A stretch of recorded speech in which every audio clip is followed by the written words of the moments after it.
ओम नमः शिवाय, ओम नमः शिवाय। शिव हरि बच्चों, बोलो श्री कृष्ण भगवान की जय। विष्णु लक्ष्मी की जय। छोटा सा लड्डू गोपाल की जय। अपने अपने माता पिता की जय। अपने अपने गुरुदेव महाराज की जय। भागवत पुराण की जय। भागवत पुराण में 14 अध्याय वाणिक दल और जंगल के रूपक और समझना। बोलो श्री कृष्ण भगवान की जय। श्री सुखदेव जी ने कहा, राजन, देह अभिमानी पुरुष शुभ अशुभ और मिश्रित 3 प्रकार के कर्म करता है। इस शरीर के अनुभव के 6 द्वार हैं। 1 मन और 5 ज्ञान इंद्रियां, उन्हें ही 6 डाकू कहा गया है। इन से विवश होकर जीव मार्ग भटक कर धन लोभी मणिक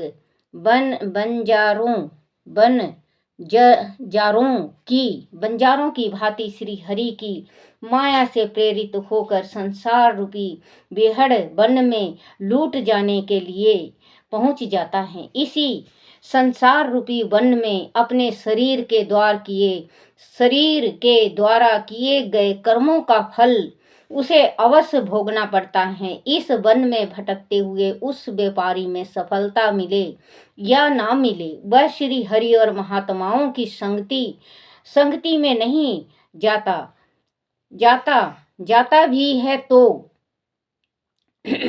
भी है तो स्वार्थ लेकर जाता है। इसी से उसे अनेक दुख उठाने पड़ते हैं। आदि मनुष्य अपने द्वार कमाए हुए धन में से कुछ का उपयोग धर्म कर्म में करे तो वह भगवान की ही आराधना मानी जाती है। देखो बच्चों, जो मैं कहती हूँ आप लोगों को कि दान पुण्य अपनी कमाई का, अपने पसीना की कमाई का जो दान करता है, वो अगर एक राई दाना भी जितना दान करता है तो उसका 100 गुना फल मिलता है। जो पाप कर्म करके दान करता है उसका दान बिल्कुल नहीं लगता। बच्चों, मैं आप लोगों को कई दफे बता चुकी हूँ, ये मणिक दल जो बताया गया है, मणिक दल अपने शरीर का बताया गया है। मैं परसों 3-4 दिन पहले भी बताई थी, और सॉरी बच्चों, मैं 2 दिन बाद में ये पाठ कर रही हूँ, मैं कहीं चली गई थी। इसी वजह से मेरी भी मजबूरी है बेटा, क्योंकि मैं अकेली हूँ, मुझे कहीं आना जाना पड़ता है, तो मैं ये भागवत और शिव पुराण नहीं डालती। और जो शिव पुराण आज का डला हुआ है बच्चों, वो 3 दिन पहले ही का था। उसमें वीडियो बना हुआ था मोबाइल में। मैं आई तो गुड़िया सोची कि मम्मी ने बना रखा, तो परसों 3-4 दिन पहले वाला आज मोबाइल शिव पुराण डल गया है। मुझे माफ़ करना बच्चों। और मैं अभी ये जो भागवत पुराण ये आज का है, मैं अभी बना रही हूँ। तो वही कहते हैं, शरीर है जो संसार रूपी दृढ़ बन कहते हैं, जो मतलब संसार में फंस जाता है। जैसे कि बच्चों, अगर आप मान लो आप दान करना चाहते हो, देखो बच्चों, ये हर एक इंसान के साथ होता है। दान करने को चाहता है वो, लेकिन दान नहीं कर सकता। उसकी जो मणिक है वो दान करने नहीं देता, क्योंकि अगर वो 10 रुपये निकालेगा, देखो बच्चों बुरा मत मानना, अगर आप 10 रुपये निकाल रहे हो, 100 रुपये निकाल रहे हो गौशाला में देने के वास्ते, तो आप गौशाला तक जाते 10 रुपये में आ जाओगे बच्चों। क्योंकि आप ये ताना बुना करते चले जाओगे कि 100 रुपये का आज दूंगा, 50 रुपये का दे देता हूँ, 50 रुपये का अगले महीना दूंगा। क्योंकि क्या नाम है इसका, ये जो मन है, मन भटक जाता है। जो ये बताया है कि संसार रूपी भीड़ वन में घुस जाता है कि 50 रुपये का दे दूंगा, 50 रुपये का घर में सब्जी ले जाऊंगा, तो वहीं पे दान खत्म हो जाता है बच्चों। अगर आपकी इच्छा 100 रुपये का है तो घर ही से सोच के चला करो कि मैं 11 रुपये का या 20 रुपये का गौशाला में घास डलवाऊंगा। गौशाला का दान दिया हुआ बहुत दान होता है, ब्राह्मण को दान दिया हुआ बहुत ज़्यादा दान लगता है। बच्चों, दान उसको देना चाहिए जो बेसहारा है, जिसके कोई सहारा नहीं है। दान, जैसे कि गऊ है, गौशाला में इतनी गौएं बंधी हुई हैं, बहुत ज़्यादा गऊ। हमें उन गऊओं की सेवा करनी चाहिए। उन गऊओं का थोड़ा सा मूत्र ला के, क्योंकि पक्का का घर है, गोबर से कोई नहीं लिपता आजकल, उन गौमूत्र थोड़ा सा ला के अपने घर छिड़को और धूप बत्ती करो, श्री हरि का भजन करो, और गऊ का थोड़ा सा 100 रुपये का, 50 का, 10 रुपये का आप हरा घास डलवाओ। देख लेना बच्चों, आप लोगों का मनोकामना श्री हरि जरूर पूर्ण करेंगे। और बच्चे, जैसे कि ये मन है, मन को जिसने अपने कंट्रोल में मन को कर लिया, वो बच्चों भगवान को समझ लो बुला लिया अपने पास। जब मन ही कंट्रोल में नहीं होगा तो भगवान कहाँ आएंगे। अब वो मैंने भजन गाया था आप लोगों से, एक से एक ये इसमें गा भी रखा। भगवान मिलते हैं नेहा लगाने से, हरि मिलते हैं नेहा लगाने से, चाहे पूजा करो चाहे पाठ करो, चाहे पूजा करो चाहे पाठ करो, नहीं मिलते हैं घंटी बजाने से, नहीं मिलते हैं घंटी बजाने से, हरि मिलते हैं नेहा लगाने से। तो बच्चों, जो नेहा, नेहा किसको कहते हैं? आत्मा को। नेहा लगाने से, भगवान अपने आत्मा से बुलाने से, भगवान का दिल से पूजा करने से परमात्मा मिलता है। अगर हम घंटिये बजाए जाएं और भगवान का हम सुमरनी कर रहे हैं लेकिन आत्मा से नहीं कर रहे हैं, और लोग दिखावा हम कर रहे हैं कि हाँ भाई हमने भगवान की सेवा कर ली, तो बच्चों वो सेवा और वो भक्ति नहीं होती। चाहे आप 10 मिनट की करो या 5 मिनट की या 2 मिनट की करो, लेकिन मन से करो, जो आपके खाता में लिखा जाए। बेमन का पूजा खाता में नहीं लिखा जाता, वो पाप के खाता में लिखा जाता है। आप मन से करो, चाहे आप 2 सेकंड के वास्ते भगवान का नाम लो, लेकिन हृदय से लो, सच्चे मन से लो। तो वही कह रही हूँ कि दान उसको दो बच्चों जो ब्राह्मण गरीब हैं। हमारे में कहते हैं कि रजी बेटी को दान नहीं देना चाहिए, भूखी बहू को दे दे। बेटा की बहू को, अगर बेटा गरीब है तो उसको दे दो, और बेटी को मत दो। और गरीब बेटी है तो गरीब बेटी को दे दो, ब्राह्मण को मत दो। ब्राह्मण को, ऐसा ब्राह्मण को दो दान जो कि आपके घर का अन्न जल खा ले। ऐसे ब्राह्मण को मत दो कि आपने दान कर दिया और वो ब्राह्मण बाहर निकाल के फेंक दिया। गरीब ब्राह्मण को दान दो, गरीब बेटी को दो, गौ को दो। देख लेना बच्चों, आप लोगों की श्री हरि मनोकामना आप लोगों का पूर्ण कर देगा। आदि मनुष्य अपने द्वारा कमाए हुए धन में से, देखो बच्चा ध्यान से सुनना, आदि मनुष्य अपने द्वारा कमाए हुए धन में से कुछ का उपयोग धर्म कर्म में करे तो वह भगवान की ही आराधना मानी जाती है। वो भगवान ही का आराधना माना जाएगा जो अपने पसीना की कमाई का दान करता है, आराधना मानी जाती है। किंतु जिस मनुष्य का मन बस में नहीं होता, वह विवेकहीन पुरुष उस धन से केवल अपनी इंद्रियों की संतुष्टि के लिए ही कार्य करता है, और इस प्रकार विषय भोगों में पड़कर वह मनुष्य उसी प्रकार लूट लिया जाता है, जैसे वन में असावधान वणिक बंजरों का धन लूट लिया जाता है। तो बच्चों, जो दान करो तो सही दिल से करो। यही नहीं, उस संसार रूपी वन में चोर डाकुओं के अतिरिक्त जो अपने शरीर का बताया गया है बच्चों, ये चोर डाकू उचेका का नहीं बताया गया है। जो अपने शरीर में मणि है, जो आत्मा है, जो शरीर में हमारा रूंग रूंग में भगवान बसे हुए हैं, आप परमात्मा ही को बसे रहने दो। आप अपने पाप को मत आने दो। ये कहते हैं ना बच्चों, देखो बुरा मत मानना, ये कहते हैं ये गुंडा है, ये बदमाश है, लेकिन उसके गुंडा बदमाश आप कह देते हो, उसके भी दिल है, उस वो भी किसी मजबूरी से बना हुआ होगा। किसी ने वो माँ के पेट से या माँ के गर्भ से पैदा लेके नहीं निकला है, उसकी कोई मजबूरी ऐसी होती है जो कि उसको वो मजबूरी में फंस के कर लेता है, लेकिन उसके दिल में भी धड़कन है, वो भी पछताता है। तो बच्चों, आप जिस टाइम पछताते हो, आपकी करनी के ऊपर जो पछता लेता है, भगवान माफ कर देता है। देखो, 3 गलती भगवान इंसान की माफ करता है। देखो, श्री कृष्ण भगवान ने किसको कहा था? श्री कृष्ण भगवान ने कि मैं तेरी 100 गलतियां तेरी मैं माफ करूंगा। 100 गलतियां उनकी माफ हुई थी, तो 101 गलती में मारा गया था। इसमें आएगा, मैं नाम नहीं याद है बच्चों। तो बच्चों, भगवान तो ऐसे सीधे और सरल हैं कि भगवान 100 गलतियों को माफ़ी कर देते हैं। अगर आपने 1-2 गलती भी करी है और भगवान से माफ़ी मांगो और आप प्राचित करो, तो भगवान आपको ज़रूर माफ़ कर देंगे और आपकी इच्छा ज़रूर पूर्ण करेंगे। रूपी भेड़िया रहते हैं, वह भी अपने दुष्कर्मों से उनके धन के, यही नहीं उस संसार रूपी वन में चोर डाकुओं के अतिरिक्त जो उनके कुटुंबित, जो कुटुंब है, जो परिवार है अपना, कुटुंबित रूपी भेड़िया रहते हैं, वह भी अपने दुष्कर्मों से उनके धन को नष्ट कर डालते हैं। वह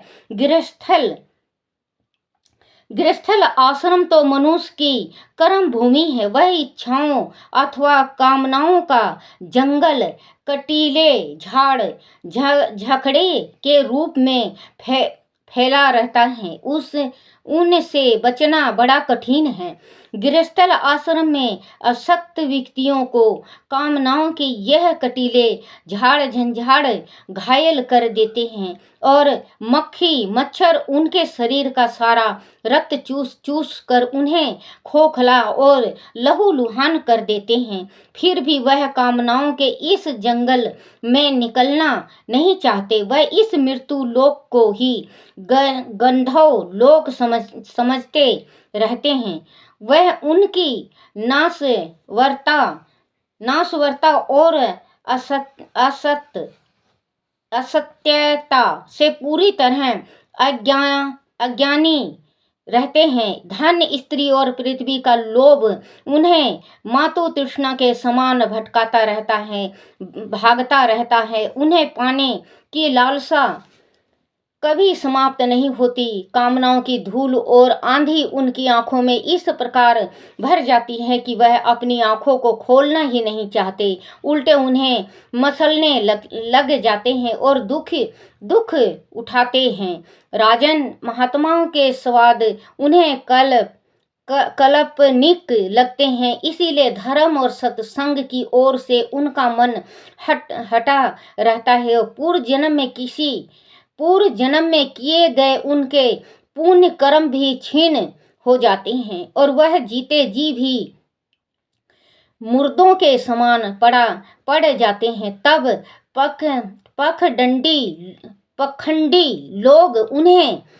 पखंडी लोग उन्हें स्वर्ग और परलोक का लालच तथा भय दिखाकर उन्हें लूटने लगते हैं। अपने परिजनों की सीख भी उन्हें ईर्ष्या से भरी और काट खाने को दौड़ कर आती प्रतीत होने लगती है। वह उनसे झगड़ा और वाद विवाद करके उन्हें अपने से दूर कर लेते हैं। कभी कभी उनकी दूसरी अथवा मृत्यु के कारण सदैव के लिए उनका साथ छोड़ जाना उन्हें अवश्य खलने लगता है, कचोटने लगता है, परंतु वह भी कुछ समय के लिए ही वह उन्हें छोड़कर आगे की सोचने लग जाते हैं। ऐसे में राजा भी अपने स्वार्थ अथवा जनहित के नाम पर उनका राह सहा धन जब्त कर के रूप में हड़प लेता है तो वह अपना सिर पीटने लगते हैं। उन्हें बचाने के लिए वह नियमों के विरुद्ध जाकर अनैतिक कार्य करने लगते हैं। तब वह अनैतिक कार्य में उन्हें पतन के गर्त में धकेल देते हैं, परंतु उस समय प्राप्त किए क्षणिक सुख को ही वह परम आनंद मान बैठते हैं। गृहस्थल आश्रम के लिए किए गए ऐसे प्रयत्न किसी खड़ी पर्वत चढ़ाई अथवा किसी खाई में उतरने के समान है। दोनों ही शीतल में वह दूषित कर्म है जो बच्चों, अगर हम मान लो जैसे कि बच्चों का कोई कहीं वो हो जाता है, पैसे पूसे खत्म हो जाते हैं और हमारे पास नहीं रहते और हम अपने बच्चों की तरफ देखते हैं तो बच्चों हम गलत राह पकड़ लेते हैं कि हमारे बच्चे भूखे मर रहे हैं और हमारे बच्चे दुखी हैं। तो बच्चों कभी भी देखो, संसार में ऐसा भी है, अगर आप दिन भर में अभी कमाते हो तो बेटा 200 रुपये जरूर लेके दाल रोटी तो चली जाएगा। दाल रोटी, क्योंकि ईमानदारी का खाना बच्चों शरीर के वास्ते और सेहत के वास्ते बहुत बड़ी चीज़ है। तो इनमें ये बताया गया है कि अगर मतलब बच्चे किसी चीज़ का डिमांड करते हैं और उनके पास पैसा नहीं होता तो वो गलत तरीके से पैसे कमाने लगते हैं, तो उससे उनका जो पिछले जन्म का दान पुण्य है और जो उनका पुण्य है वो सारा का सारा छीन हो जाता है। अब की तो मिला ही नहीं। अब तो हमें जैसे हमने कोई पाप कर लिया तो हमें तो अब की तो पुण्य किया ही नहीं, हमने ना दान किया, हमने ना पुण्य किया, ना भक्ति की, हम ना सतमार्ग पे चले, ना कभी हमने सत्संग किया, ना कभी ग्रंथ पढ़े, ना कभी भागवत सुनी, ना शिव पुराण सुने, ना हरि गान किए। और जो पिछले जन्म में अगर हमने थोड़ा सा भी पुण्य किया और हमने ये बच्चों की भूख मिटाने के वास्ते हम पाप कर लेते हैं, हम पिछले जन्म का भी अपना पुण्य गंवा बैठते हैं। प्रयत्न किए खड़ी पर्वत चढ़ाई अथवा किसी खाई में उतरने के समान है। दोनों ही स्थिति में वह दूषित कर्म है जो मनुष्य की अंतर आत्मा पर कालिख पोत डालते हैं। समाज उन्हें नीचा मानने लगता है, परंतु वह किसी की भी परवाह नहीं करते। अपने हितैषियों को भी वह अपना विरोधी मान बैठते हैं। राजन, इस संसार में जीव को सुख दुख राग देश भय मान अपमान पागलपन अभिमान शोक मोह और ईर्ष्या भूख प्यास शारीरिक और मानसिक रोग बुढ़ापा जन्म मृत्यु आदि अनेक प्रकार के विघ्नों का सामना करना पड़ता है। फिर भी वह इनसे बचने का उपाय नहीं करता। काल चक्र भगवान विष्णु का साक्षात वह शस्त्र है जो हर पल जीव पर नुकूल रूप से प्रहार करता रहता है। बचपन जवानी और बुढ़ापा उसे काल चक्र की गति है, उनके द्वारा वह सभी जीवों का निरंतर संहार करता है। कोई भी उनकी गति को नहीं रोक सकता, परंतु माया उसे काल चक्र धारी भगवान विष्णु की आराधना ना करके अन्य दूसरे कर्मों में अपना जीवन का क्षण करता रहता है। वह नहीं जानता कि पखंडी कर्म कांडों में ईश्वर का परम तत्व सत्य विद्यमान नहीं है। इसीलिए वह घर गृहस्थी के जंजाल में फंसकर स्त्री भोग को ही परम आनंद की अनुभूति समझने लगता है और सारा जीवन ऐसे ही सांसारिक कर्मों में नष्ट कर डालते हैं। राजन, यह मनुष्य प्रवृत्ति मार्ग पर चलते हुए निर्वृत्ति मार्ग को भूले रहता है। मृत्यु का भय उसे सदैव अंतकित करता रहता है। कभी कभी ही ऐसा अवसर आता है जब सांसारिक दुखों से दुखी होकर उसे परमार्थ मार्ग का ध्यान आता है। तब वह थोड़े बहुत दान दक्षिणा के धर्म कर्म को साधना साधना चाहता है, किंतु उसका प्रयास परमात्मा को नहीं अपितु अपने आप को ही धोखा देने के समान है। जब कभी कोई बात मन के अनुकूल हो जाती है तो वह खुशी में फूला नहीं समाता, वह किंतु जब कभी कोई घटना मन के प्रतिकूल हो जाती है तो वह रोने चिल्लाने लगता है। साधु जन ऐसे मनुष्य के पास कभी नहीं फटकता। देखो बच्चों, एक दफ़े मैंने कहा था कि ये मन है, मन चंचल है। जब अगर कुछ थोड़ी सी भी हम पूजा भक्ति करते हैं, शिव जी का पूजन करते हैं या हरि का पूजा करते हैं, विष्णु भगवान का, श्री कृष्ण भगवान का, जिस वास्ते करते हैं, अगर हमारी इच्छा पूर्ण हो जाती है तो हम भगवान को कहते हैं कि भगवान तेरा धन्यवाद, जो हमारा सारे काम बन रहे हैं और हमारी इच्छा पूर्ण हो रही है। कि परमात्मा, मैंने इतना दिन आपका पूजन किया, पाठ किया, शिव जी का मैंने इतने दिन पूजन किया, पाठ किया, मुझे कोई फायदा नहीं हुआ। तो ये नहीं सोचना चाहिए बच्चों। देखो, अगर हमारा हो सकता है कि हमारे पिछले जन्म की कोई ऐसी करनी है जो हमारे आगे नहीं आ रहा है, क्योंकि पिछले जन्म की भी करनी, 7 जन्मों की कर्मी भुगतना पड़ता है एक जन्म में बच्चों। ये थोड़ी ना है कि हम ये अभी कर रहे हैं तो अभी ये हमें इसको तुरंत मिलना चाहिए। अभी हमने थोड़ा सा दान कर दिया, गऊ को हरा घास डाल दिए, हरियाई डाल दिए, कन्यादान कर दिए, या ब्राह्मण को हमने जिमा दिया और हमें तुरंत फल मिलेगा। बच्चों, ये लालच करके आप मत करा करो, क्योंकि अब जो अब की करेंगे हम तो हमें अगले जन्म में प्राप्त होगा। अगले जन्म का भुगतान हमें अब की जन्म में भुगतना ही पड़ेगा। हमने क्या किया क्या नहीं किया वो परमात्मा को पता है, हमें नहीं पता। हमें मालूम था, हमें इस चीज का मालूम था कि हम अब पिछले जन्म में क्या थे और क्या करती थी। ये मालूम होता है बच्चे जिस टाइम जन्म लेते हैं 6 महीना तक, जब तक बच्चे को नमक नहीं चटाया जाता, जब तक बच्चे को याद रहता है कि मैं पिछले जन्म में ये था और मैंने ये कर्म किया है। और नमक खाते ही बच्चा भूल जाता है। वैसे तो बच्चा धरती में आते ही भगवान को भूल जाता है। जिस टाइम गर्भ में बच्चा रहता है तो यही कहेगा कि परमात्मा मुझे बाहर निकालो, मैं आपका नाम जपूंगा। आप परमात्मा, मैं 24 घंटा आपका नाम जपूंगा। और जिस टाइम धरती में बच्चा आता है, धरती में जैसे ही गिरता है बच्चा, वैसे ही बच्चा रोता है। ये कहते हैं माँ बाप कि बच्चा रोने लगा, नहीं रोया नहीं रोया, बच्चा रोने लगा।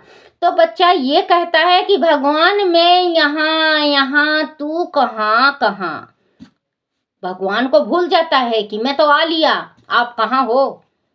अब मैं तो संसार के पड़ गया चक्कर में, संसार की मुझे बहुत अच्छी लग रही है ये संसार, मृत्यु लोक मुझे बहुत भा गई है। लेकिन अपना करनी को ये जो इंसान है वो भूल जाते हैं और भूल जाता है और अपना आगत, जैसे बच्चे बालपन में खेल गंवाता है, जवानी में खूब कमाता है, बुढ़ापा में बेटा बहू का सुनता है, फिर उससे ज़्यादा बुढ़ापा आता है तो खांसी से परेशान होकर खाट तोड़ने लगता है, तो वो अपनी ज़िंदगी को बिल्कुल ही भूल जाता है। उसको फिर 84 का गोता लगाना पड़ता है। कोई घटना मन के प्रतिकूल हो जाती है तो वह रोने चिल्लाने लगता है। साधु जन ऐसे मनुष्य के पास कभी नहीं फटकते। राजन, जिस मनुष्य ने अपने सब कुछ त्याग दिया है और अपने समस्त कर्मों को भगवान श्री हरि को समर्पित कर दिया है, वही साधु जन अपनी आत्मा को पहचान पाते हैं और इस आत्मा तत्व को पहचान कर परमात्मा के स्वरूप को जान पाते हैं। बड़े बड़े यज्ञ करने वालों की भी गति वह तक नहीं है जो जमीन के एक छोटे से टुकड़े के लिए रणभूमि में शत्रुओं के समान करते हुए प्राण त्याग दे। वह भी उस अपनी कहने वाली धरती में अपना शरीर छोड़ पर लोक सिधार जाते हैं। इस संसार सागर में वह भी पार नहीं जा पाते। कुछ लोग अपने पुण्य कर्मों के बल नरगिए दुख से छुटकारा पाने में तो सफल हो जाते हैं, परंतु संसार मोह के कारण वह भी यही रह जाते हैं। यहाँ रह जाने का मतलब है बच्चों, जैसे कि हम दान पुण्य बहुत कुछ करते हैं, हम हृदय से भगवान को भजते नहीं, तो हम नरक जाने से तो बच जाते हैं, लेकिन हमारा इंसान की जोनी दोबारा फिर मिलता है। हमें इंसान की जोनी दोबारा फिर भगवान देते हैं कि बंदा अब भी सुधर जा, जो चद्दर मैंने दी है तुम्हें, इस चद्दर में दाग मत लगाओ, इस चद्दर को जैसे मैंने दिया है वैसे ही मेरे पास लाओ। चदरिया जो भजन है बच्चों, एक आपने सुना होगा, चदरिया भीनी रे भीनी, ये भजन भी है, मुझे नहीं आता, मैं बस ये थोड़ा थोड़ा बता देती हूँ आपको, सुनना बहुत अच्छा लगेगा। चदरिया भीनी रे भीनी, इसमें बच्चे देखो 25 मिनट हो गया है और अभी थोड़ा सा और रह गया है, मुझे माफ करना बच्चों। यह भी यह जाते हैं राजन राजेशी भरत के विषय में ऐसा कहा जाता है कि जैसे कोई शुद्ध मक्खी गरुड़ जी से गति में होड़ नहीं कर सकती, उसी प्रकार भरत जी के मार्ग का कोई अन्य श्री भरत जी का अन्य राजा मन की गति से भी अनुसरण नहीं कर सकता। श्री भरत जी ने पुण्य कृति श्री हरि में भक्ति भाव से अनुरक्त होकर अपनी सुंदर स्त्री पुत्र मित्र और राजा के सभी राज का सभी सुखों को युवा अवस्था में ही कूड़े के समान छोड़ दिया था। ऐसे महान त्याग हर एक के लिए संभव नहीं है। धन लक्ष्मी के प्रति, विषय वासनाओं के प्रति और अन्य कामनाओं के प्रति उन्हें लेश मात्र भी रुचि नहीं थी। जब उन्होंने उनसे मुंह मोड़ा तो फिर पीछे मुड़कर नहीं देखा। दूसरे जन्म में हिरण शावक के प्रति उनका मोह कर्तव्य बोध का ही परिणाम था। अपनी शरण में आए हुए उस अनाथ शावक की रक्षा करना उनका, बच्चों ये भरत जड़ जो था, भरत जड़ का ये बता रहे हैं कि 3 योनि हुआ है इनका, 3 जन्म, क्योंकि जो मोह करता है, जिससे मोह करता है उसका जन्म उसी का होता है। करना शावक की रक्षा करना उनका मानवीय कर्तव्य था, धर्म था, परंतु संगति के मोह में उन्हें भी मृग योनि, पशु योनि में पहुंचा दिया था। क्योंकि भरत जी चाहते, अगर भरत जी चाहते तो मृग के शावक को पानी से निकाल के और वो करके बच्चे छोड़ भी सकते थे। अगर भरत जड़ चाहते तो छोड़ सकते थे, जो भरत राजा थे। भरत जड़ तो अब हुए हैं, भरत राजा जो थे, लेकिन वो जो हिरण के शावक थे उनके मोह जाल में फंस के इन्होंने अपनी पूरी भक्ति गंवा दी। तो इनकी 3 जन्म हुआ। देखो बच्चों, पहले राजा भरत थे, इसके बाद वो मृग हुए, फिर इसके बाद अभी ये भरत जड़ हुए हैं। तो अपना ज्ञान को ये पागल, जैसे ही बचपन था इनका, इसके इनके पिताजी बहुत ये चाहते थे कि मैं अपने बेटा को बहुत बड़ा पंडित, क्योंकि ब्राह्मण के घर में जन्मे थे, बहुत बड़ा पंडित बनवाऊं, लेकिन पंडित नहीं बने ये। इनको पता था पिछले जन्म का कि मेरे 3 जन्मों का ये कर्म है। हमें तो पता नहीं, देखो बच्चों, हमें नहीं पता कि पिछले जन्म में हम क्या थे, लेकिन भरत जड़ जो थे उनको पता था कि मैं 3 जन्म हूँ। वो राजा को बता रहे हैं कि मेरा ये 3रा जन्म है, मैं अपना कर्तव्य कैसे भूला हूं और अब मैं अपना कर्तव्य नहीं भूलूं। मानवीय कर्तव्य था, धर्म था, परंतु संगति के मोह ने उन्हें भी मृग योनि, पशु योनि में पहुंचा दिया था। आदि श्री हरि भक्ति के उनके संस्कार उनके साथ ना रहते तो वह पूर्ण जड़ भरत की योनि में कभी ना आते। देखो बच्चों, कभी ये भरत जड़ के, मतलब जो जड़ भरत थे, ये अगर मृग की उसमें नहीं आते, शावक के, मृग के शावक के मोह में नहीं पड़ते, तो ये इनका 3रा जन्म नहीं होता, भरत की योनि में कभी ना आ पाते। ऐसे महान योगियों के लिए मोक्ष पद का क्या महत्व है। अपना मृग शरीर छोड़ते समय भी उनकी समिति प्रकृति प्रकृति के आदि ईश्वर ज्ञान मूर्ति सर्वंतर यामी श्री हरि के चरणों में ही लगी हुई थी। राजन राजसी भरत का चरित्र अत्यंत पवित्र गुणों से युक्त है।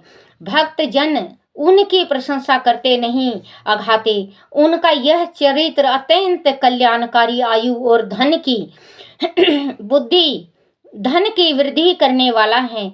इस चरित्र के श्रवण से और उनका पालन करने से लोक में यश बढ़ता है। जो इस चरित्र को पढ़ता है और सुनता है और ध्यान से उसको श्रवण करता है या इसको ध्यान से रोज पढ़ता है तो उसके घर में कभी तकलीफ नहीं आती है और उसकी हर एक मनोकामना सिद्ध होती है। वृद्धि करने वाला है, उसकी जो भक्ति है उसको वृद्धि करने वाला है।